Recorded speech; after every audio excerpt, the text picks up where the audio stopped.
First, we're going to start with Pierre Poilievre, who's just going through some media drama. So it's nothing too big, but anyway, here's an article from True North News, Cosmin de Thursday. Poilievre doubles down after legacy media's WEF conspiracy smear.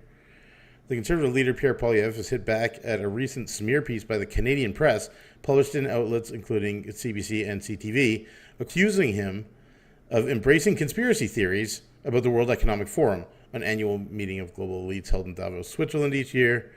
The article took issue in particular with a recent fundraising email the Conservatives sent calling on supporters to reject the globalist Davos elites, which, yes, we all should. The article cited two academic experts, including liberal donor and politics professor Ahmed Kauser, as sources. Trudeau's media, this is the quote, Trudeau's media are desperate to stop his continued downfall. Today, CBC's news service, CP, wrote a hit piece on me because I dared criticize the World Economic Forum, a group of multinational CEOs and powerful politicians that push their interests, tweeted Poilievre in response. This is going to be a theme throughout some of this episode. That's why we're setting it up this way. I work for our people in this country and will bring home our democracy without apology. So, anyway, it says Poilievre was joined by others, including Conservative MP and former leader Andrew Scheer. No wonder Trudeau wants to censor all but 4 or 5 liberal news sources. They all coordinate in attacking Poilievre with the same false headline. Collusion? Asked Scheer. Yeah, obviously Trudeau colludes with the press. The Canadian press article definitively states that the idea the World Economic Forum wants to impose an agenda on governments around the world is a debunked claim, without offering any follow-up or examples of said debunking.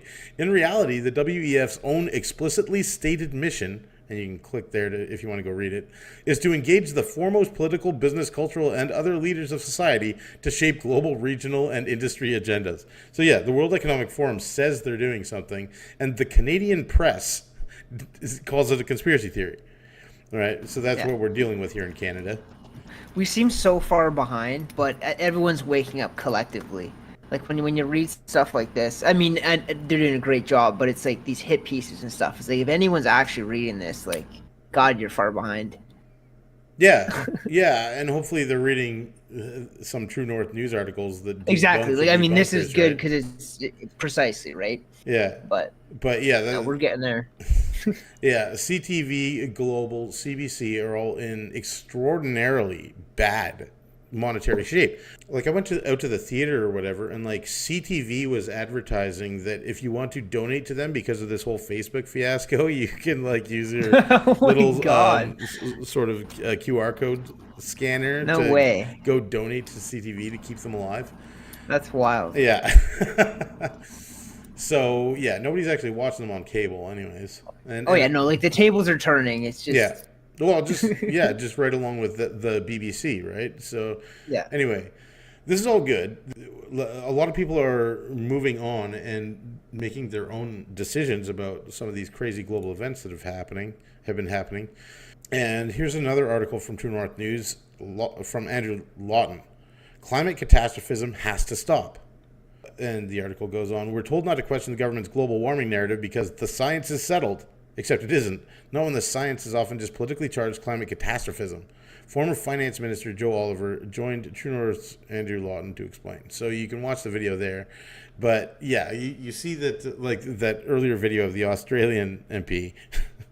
These guys that are climate catastrophists aren't being listened to, and that's because of the media landscape now, right?